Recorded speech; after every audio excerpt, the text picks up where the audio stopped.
நயன்தாராவுக்கு எதிராக தனுஷின் வழக்கான தீர்ப்பு ஒத்திவைக்கப்பட்டுள்ளது. காப்புரிமை சட்டத்தின் கீழ் வழக்கு தொடர முடியாது, மூன்றாவது நபர் எடுத்த காட்சிகள் அவை என நெட்ஃபிளிக்ஸ் தரப்பு தங்களுடைய வாதத்தை முன்வைத்தது. காட்சிகள் அனைத்தும் தனது படப்பிடிப்பு தளத்தில்தான் எடுக்கப்பட்டது என்று தனுஷ் தரப்பு வாதிட்டது. படத்தின் அனைத்து காட்சிகளும் தனக்கு சொந்தமானவை என்றும் தனுஷ் தரப்பு தெரிவித்தது.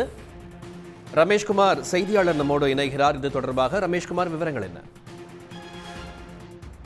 நயன்தாரா திருமண ஆவணப்படத்துல நானும் ரவுடிதான் படப்பிடிப்பு காட்சிகளை பயன்படுத்திற்கு எதிர்ப்பு தெரிவித்து 10 கோடி ரூபாய் இழப்பீடு கேட்டதா அந்த படத்தினோட தயாரிப்பாளர் நடிகர் தனுஷ் ஒன்றர்பார் சார்பா சென்னை உயர்நீதிமன்றத்துல சிவில் வழக்கு தொடரப்பட்டிருந்தது. நடிகர் நயன்தாரா, விக்னேஷ் சிவன் மற்றும் நெட்ஃபிளிக்ஸ் நிறுவனத்துக்கு எதிராக தாக்கல் செய்யப்பட்ட இந்த வழக்குல ஆரம்ப கட்டத்திலேயே நிராகரிக்க வேண்டும் என்று நெட்ஃபிளிக்ஸ் நிறுவனம் ஒரு மனு தாக்கல் செய்திருந்தது. இந்த மனு மீதான விசாரணை தான் நீதிபதி அப்துல் குத்தூஸ் முன்பு என்று நடைபெற்றது.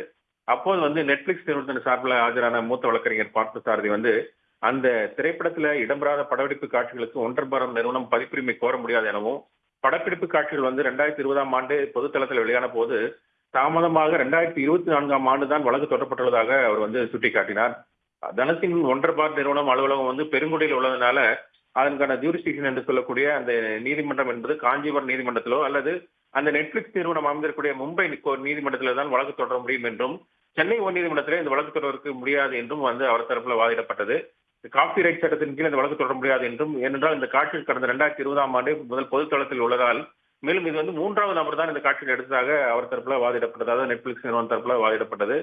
இந்த ஆவணப்படம் தொடர்பாக ஏற்கனவே நெட்ஃபிளிக்ஸுக்கு வழக்கறிஞர் நோட்டீஸ் மின்னஞ்சல் மூலம் தனுஷ் தரப்புல அனுப்பப்பட்டது என்றும், ஆனால் ஆவணப்படம் வெளியான ஒரு வாரம் கழித்து தான் தனுஷ் தரப்புல வழக்கு தொடரப்பட்டதாக அவர்கள் தரப்புல நெட்ஃபிளிக்ஸ் நிறுவனம் தரப்புல வாதிடப்பட்டது.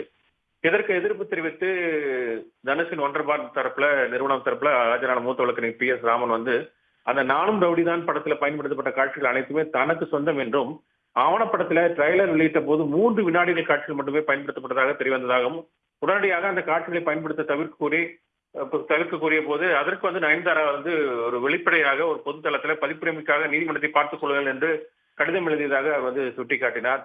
அது மட்டும் இல்லாமல் அந்த படத்தில் நடிக்கும் போது அந்த ஒப்பந்தம் கையெழுத்திட்ட போது அந்த ஒன்றர்பார் நிறுவன அலுவலகம் வீனஸ் காலனியில் இருந்ததனால், அதனால் சென்னை அலுவலகத்திலோ அதாவது சென்னை உயர்நீதிமன்றத்திலோ அல்லது காஞ்சிபுரத்திலோ இல்ல மும்பையில் எங்கு வேணாலும் வழக்கு தொடர முடியும் என்றும் அவர் தரப்புல வாதிடப்பட்டது.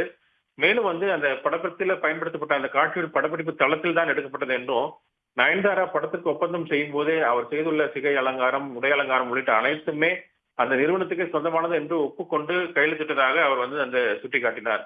மேலும் படம் தொடர்பாக அனைத்து காட்சிகளும் ஒன்றர்பார் சொந்தமானது என்பதனால இது ஒரு காப்புரிமை சட்டத்துக்கு கீழே பொருந்தும் என்றும், சென்னையில் தான் இந்த படத்தினோட படப்பிடிப்பு நடைபெற்றது, ட்ரைலர் படம் எல்லாம் சென்னையில் தான் வெளியிடப்பட்டது என்றும் தெரிவித்தார்.